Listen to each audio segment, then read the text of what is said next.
Ma diciamo che ci siamo un pochettino incontrati, il Sì. desiderio suo era quello di trasferirsi, anche il mio, perché poi quando si parlava si levava sempre su Sì, questi sì. argomenti. Fin dall'inizio uno degli argomenti principali dei nostri appuntamenti era proprio quello di dove sei stato, cosa hai fatto, cosa ti piacerebbe fare, dove vorresti andare. Di trasferirsi proprio in un'isola Sì. felice come lo è Tenerife del resto. Una volta arrivati qua abbiamo dato un'occhiata un pochettino come poteva essere l'isola, perché se abbiamo fatto un paio di settimane al sud dell'isola.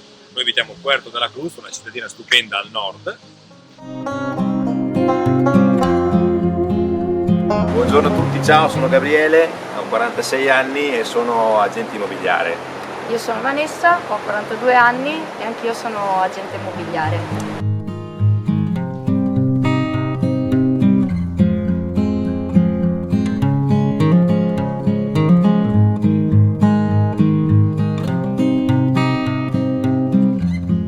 Sì, ci siamo trasferiti a Tenerife da qualche anno, sono circa 5 anni che siamo qua sull'isola, proprio per un trasferimento radicale con tutta la nostra famiglia, e abbiamo aperto un'agenzia immobiliare da qualche anno. Sì, ci siamo trasferiti qui che eravamo in 3, adesso siamo in 4, Estella e Lia di 6 e 4 anni che vanno a scuola qua.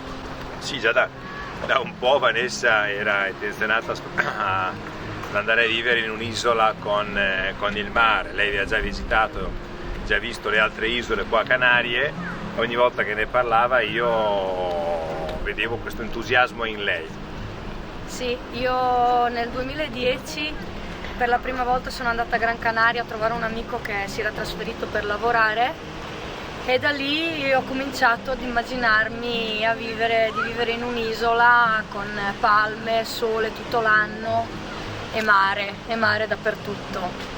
E da lì ho cominciato a viaggiare con lo scopo, oltre della vacanza, di trovare un posto dove trasferirmi,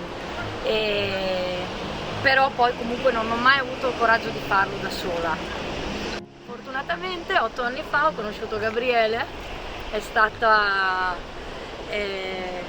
cos'è stato? Ma diciamo che ci siamo un pochettino incontrati, il Sì. desiderio suo era quello di trasferirsi, anche il mio, perché poi quando si parlava si levava sempre su questi argomenti. Fin dall'inizio uno degli argomenti principali dei nostri appuntamenti era proprio quello di dove sei stato, cosa hai fatto, cosa ti piacerebbe fare, dove vorresti andare. Di trasferirsi proprio in un'isola Sì. felice come lo è Tenerife del resto, felice per tanti punti di vista, a parte che abbiamo un mare stupendo, il clima che è uno dei climi migliori al mondo è considerato, e abbiamo detto proviamoci, Sì, siamo... cioè, inizialmente ci siamo conosciuti logicamente, abbiamo visto che potevamo fare una famiglia, che tutti e due avevamo le stesse, come si dice, le stesse idee, dai, Sì. eravamo tutte e due orientati su un cambiamento, perché la vita, la routine italiana ci aveva un po' stancato. Lei aveva un lavoro fisso. Sì, io dal 2004 ero operaia metalmeccanica in un'azienda, contratto fisso, lavoro fisso, un buono stipendio, la casa di proprietà, e quindi tendenzialmente non avevo bisogno, cioè non sentivo la necessità di cambiare vita perché non ero soddisfatta della vita lì. Noi viviamo a Puerto de la Cruz, che è il nord di Tenerife, è una cittadina fantastica. Noi abbiamo scelto il nord perché avendo visitato un pochettino tutta l'isola abbiamo capito che poteva essere il posto dove vivere. È diverso dal sud. Verde, è molto rigogliosa, è molto...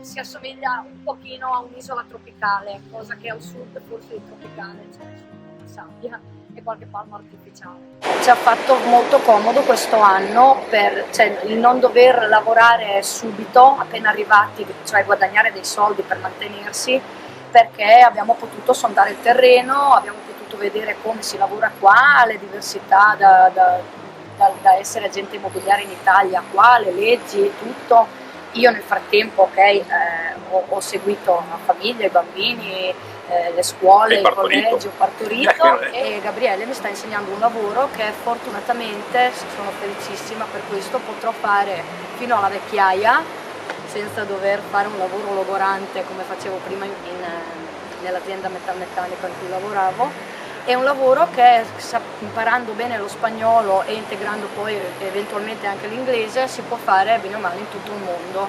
Sì, poi abbiamo creato un bel equipe, siamo in 7 perché l'ultimo arrivo nostro che è un manager italiano, Mauro, quindi siamo in 7 nell'ufficio, ci stiamo già allargando, quindi faremo un ufficio nuovo a breve e questo entusiasma tutti perché c'è da lavorare, perché vedi proprio dalle persone quando tu le aiuti a fare questo che ti ringraziano. Noi il nostro mercato è italiano sì, però non siamo un'agenzia prettamente italiana, perché qua c'è il nord Europa, noi abitiamo Puerto de la Cruz, Puerto de la Cruz è a nord di Tenerife, un posto, una cittadina stupenda dove è tutto verde, quindi temperatura fantastica tutto l'anno, ogni tanto piove quindi che non guasta e questo fa sì che ci sia veramente uno spettacolo fuori, perché abbiamo una vegetazione, palme in continuazione, le vediamo. È un paradiso qua, è un paradiso.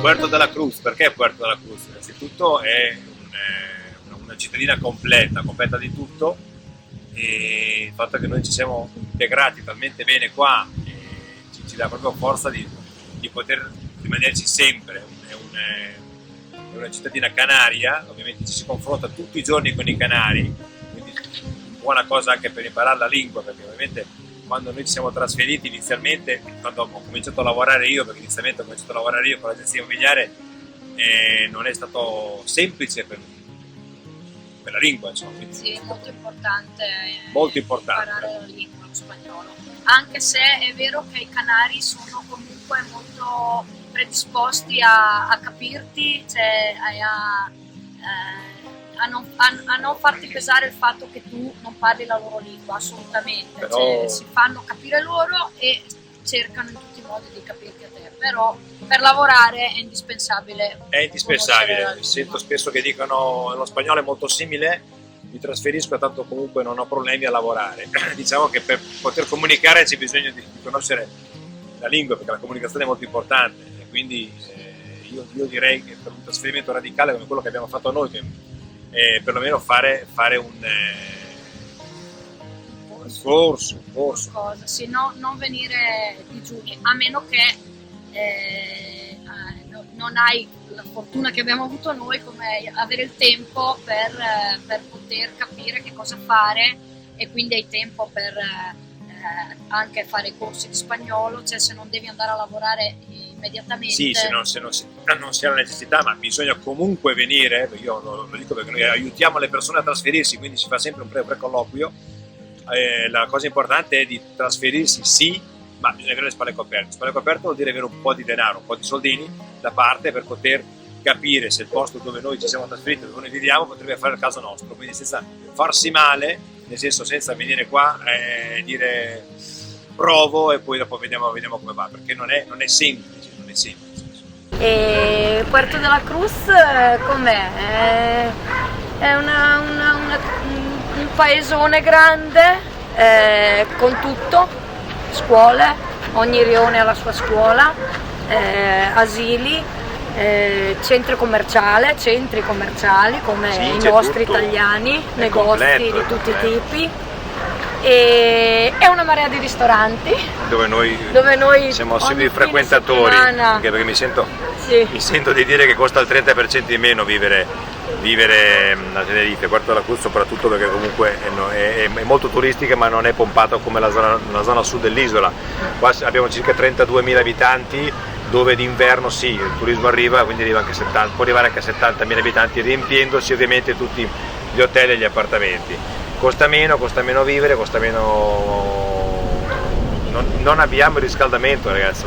Io vivo vicino al mare, a 300 metri dal mare, non ho riscaldamento, è una cosa fenomenale, quindi sono posti che noi andiamo a dimenticarci. Io sono di Ferrara, quindi quasi nord Italia, diciamo, sì, e lì siamo abituati ad avere il nostro riscaldamento acceso 4 mesi, 5 mesi all'anno. Sì, forse anche di più. Forse anche di più. È un bel risparmio, sicuramente. E poi un'altra particolarità qua di Puerto de la Cruz, cos'è? L'atmosfera. No, la gente, è chiaro, la gente è molto amorevole, la gente sembra che non abbiano problemi, ovvero non ti trasmettono il loro problema, loro vivono in una maniera molto più semplice, ma questo lo dico in maniera positiva, vivono in una maniera più semplice, si accontentano di tante cose e hanno sempre il sorriso sulla faccia. E ti salutano sempre, non ti conoscono, ti salutano.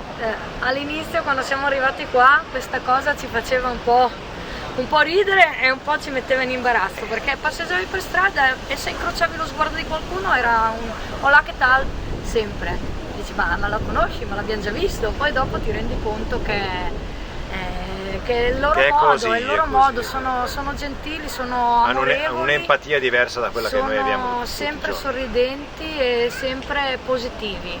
È difficile che un canario ti riversi addosso i suoi problemi. Cioè, ogni volta che tu chiedi come stai a un canario, che sia il tuo vicino di casa o che sia un amico, un cliente o una qualsiasi persona, se tu gli chiedi come stai, lui ti dice che sta bene e che approfittano del bel tempo, approfittano del sole, cosa che da noi è impossibile. Abbiamo uno stile di vita diverso, abbiamo un modo di approcciarsi diversamente e questo ci ha fatto venire quacchio. Insomma, i problemi ce li hanno tutti, però qua non te li trasmetto. Dicono anche che è grazie al sole, che è il sole che ti dà allegria, che ti dà comunque il buon umore, anche per quello. Stai svegliandoti la mattina, io mi sveglio la mattina, prima quando esco dal garage con la macchina mi trovo il viale, l'oceano davanti che mettiamo sul mare, il viale con le palme e dico sto andando in ufficio. Nonostante che comunque Puerto de la Cruz sia comunque spesso nuvoloso, però c'è sempre mezza giornata di nuvole e mezza giornata di sole, giustamente perché per poter mantenere questa vegetazione lussureggiante di piante, alberi, fiori e quant'altro, logicamente deve piovere, ma comunque non sono bombe d'acqua come vengono in Italia da noi. È una pioggerellina sempre fine, molto educata, non è sempre una pioggerellina vaporizzata, sembra. Dire, la nostra vita continuerà ovviamente qui, che sto facendo un sacco di progetti, i bambini, la cosa bella ragazzi è anche perché in qualsiasi periodo dell'anno, qualsiasi giorno tu esci con i bambini e giocano per strada, giocano nei parchi, proprio per via del clima. Anche le scuole sono strutturate quasi tutte con uno spazio interno e altrettanto spazio esterno per poter giocare fuori tutto l'anno, giocare o fare attività, comunque non è strutturata così la scuola. Noi abitiamo in un residence con piscina, quindi tutto l'anno se i bambini si rompono un po' le scatole, stare in casa li porti in piscina o li porti in spiaggia a giocare. Al mare, li porti in piscina, si va al mare a Natale, si può andare al mare a Ferragosto e si può anche, andare sulla neve. È vero, sì. In inverno, si va andare a fare un pupazzo di neve sul Teide e poi dopo pranzo scendere giù e andarsi a fare un tuffo al mare. C'è questa possibilità qua, nello stesso giorno fare un pupazzo di neve e un castello di sabbia.